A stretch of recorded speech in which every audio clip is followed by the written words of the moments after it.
Welcome to this explainer. Today we're jumping right into a really famous ancient phrase to see how understanding the history totally flips it on its head. We're talking about turning the other cheek, and how it goes from a presumed command for weakness straight into a brilliantly subversive strategy for nonviolent resistance. So, does turning the other cheek just mean letting people walk all over you?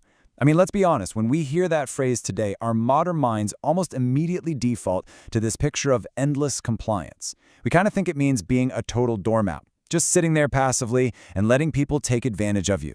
But as the source material reveals, that is incredibly far from the truth. Here is our roadmap for this explainer today. We'll start with the myth of weakness, look at flipping the courtroom script, breaking the Roman matrix, the ultimate demonstration, scars of the revolution, and we'll wrap up with the midnight oil.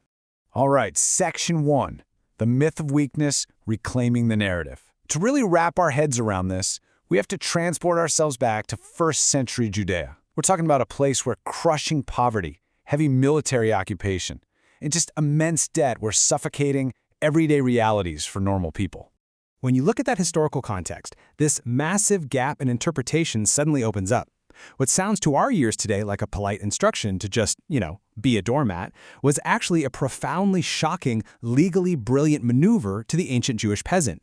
This was a tactical strategy designed for people who literally had zero earthly power to fight back against a completely corrupt system. Moving to Section 2, flipping the courtroom script, the law of the cloak. To really grasp the genius here, we have to step inside an ancient courtroom, where wealthy creditors would ruthlessly sue destitute farmers, literally stripping them down to their inner tunic just to squeeze out a debt. Now, here's a crucial piece of ancient law you need to know about. The outer cloak wasn't just a jacket. It was heavy, it was valuable, and it served as a man's blanket at night. Because it was an absolute survival item, ancient Jewish law had this strict, non-negotiable rule. If a creditor took your cloak as collateral, they had to give it back by sunset, or you'd freeze in the cold desert night. So picture this scenario. A poor peasant is dragged into court by a wealthy creditor who is exploiting the system to take the guy's inner shirt. Jesus says if he sues you for that tunic, hand over your outer coat as well. Well, think about what happens next. If a peasant actually obeys this, gives up his shirt, and then voluntarily strips off that essential outer cloak, he is suddenly standing stark naked right there in front of his judges. And right here is where the absolute brilliance shines through.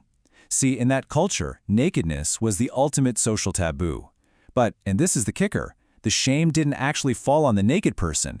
It fell entirely on the person viewing or causing it, which is a cultural rule that traces all the way back to the biblical story of Noah and Ham. By stripping off that final garment, the peasant totally flips the script. The greedy creditor, standing there holding all the man's clothes, is instantly exposed to the whole courtroom as a ruthless abuser. By using his own body to legally and socially trap the oppressor, the peasant turns what should have been a legal victory for the rich guy into a massive public relations nightmare, and entirely reclaims his own agency. Let's look at Section 3, breaking the Roman matrix, the extra mile.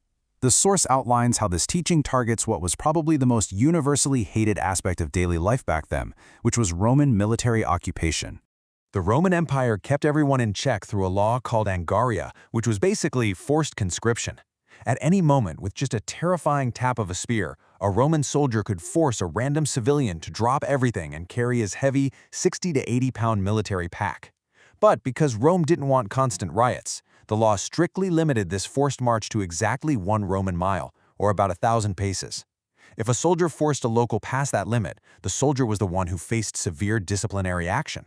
So this sets up an absolutely staggering tactic of nonviolent resistance. Imagine the soldier and the conscripted peasant hit that 1,000 pace marker. The soldier stops, totally expecting the peasant to angrily drop the bag in the dirt. But instead, the peasant smiles, adjusts the straps, refuses to stop, and actually volunteers to walk a second mile. In a split second, that entire power dynamic just shatters. The soldier is no longer the one in charge. In fact, he's thrown into a total panic, knowing he could face severe military punishment if his commanding officer sees this happening. Suddenly, the soldier is completely at the mercy of the oppressed, forced to look at this peasant not as a cog in the imperial machine, but as a human being who possesses this terrifying, unshakable freedom. Okay, Section 4, the ultimate demonstration, Christ on trial. According to the source material, Jesus didn't just teach this radical theology as some kind of abstract concept. He became the ultimate living embodiment of it when the stakes were absolutely life and death. During his illegal midnight trial before the high priest, an official strikes Jesus right in the face. It's a blow specifically designed to humiliate him, to put him in his place. But he doesn't cower, he doesn't apologize, and he certainly doesn't call down fire from heaven to strike back. Instead, he holds a mirror right up to the injustice of the whole system. He calmly looks his abuser in the eye and actually cross-examines him, maintaining this perfect, dignified control while utterly exposing the cowardice of a corrupt court. And this is a brilliant illustration of how the events leading up to the crucifixion actually fulfill a much older, ancient blueprint. You can trace this lineage of nonviolence way back, from the Passover lamb substituting for Israel around 1400 BC to the prophet Isaiah making his own body a prophetic sign 700 years before Christ, right up to Jesus absorbing the blow on the cross and ultimately inspiring the nonviolent martyrdoms of Peter and Paul in Rome. Fulfilling the prophecy of Isaiah 53, he basically became the ultimate shock absorber for human violence. The original Hebrew words used here are incredibly vivid. You have makavot, which means deep physical anguish that leaves someone crushed, and saval, which is bearing a burden so incredibly heavy it permanently alters the shape of the one carrying it. By absorbing the absolute worst the world could offer, he stopped the endless cycle of vengeance dead in its tracks. Which brings us to Section 5, Scars of the Revolution, the Transformed Disciples. Because to truly see the terrifying power of this mandate in action, you have to look at the deeply human, profoundly unqualified guys who first took it out into the world. Just look at the profound before and after transformations of these men. It's wild. You've got James and John, literally nicknamed the Sons of Thunder because they wanted to incinerate a village, who become a martyr and the apostle of love. Peter, who actually swung a sword in the garden, eventually requested to be crucified upside down. Matthew and Simon, a corrupt tax collector working for Rome and a violent anti-Roman zealot, literal mortal enemies, are somehow reconciled into the same small group. They all transitioned from violent revolutionaries to men who conquered empires through an aggressive, disarming kind of love. Perhaps the most stunning example is Paul. Before his shift, the guy hunted Christians. Afterward, he endured unimaginable abuse without ever striking back.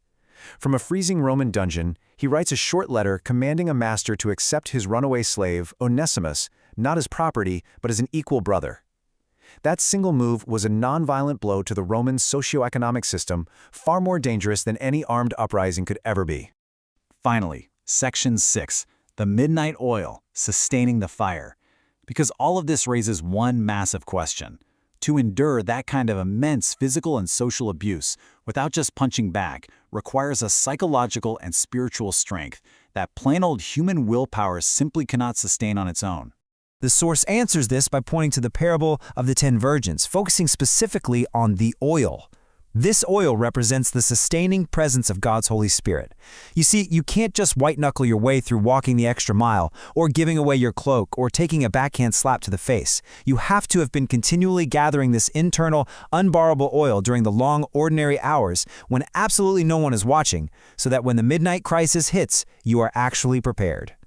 Which leaves us with the core mandate. Retaliation, that's just the cheap default reflex of the human nervous system. Anybody can do that. Enduring suffering without retaliation, though, that is the ultimate strength. It requires constantly checking your vessel to ensure you have that sustaining oil. And the beautiful thing is, your past failures do not erase your name from this historic lineage of grace. Ultimately, turning the other cheek is a fierce act of spiritual warfare. Refusing to let a corrupt world dictate how you behave requires an absolutely unshakable certainty in who you are. I want to leave you with this final thought to chew on as we wrap up this explainer. When the world entirely expects a closed fist, offering the open hand of grace isn't a sign of weakness. It's actually the only weapon powerful enough to change the course of history. Thanks for joining me, and keep learning.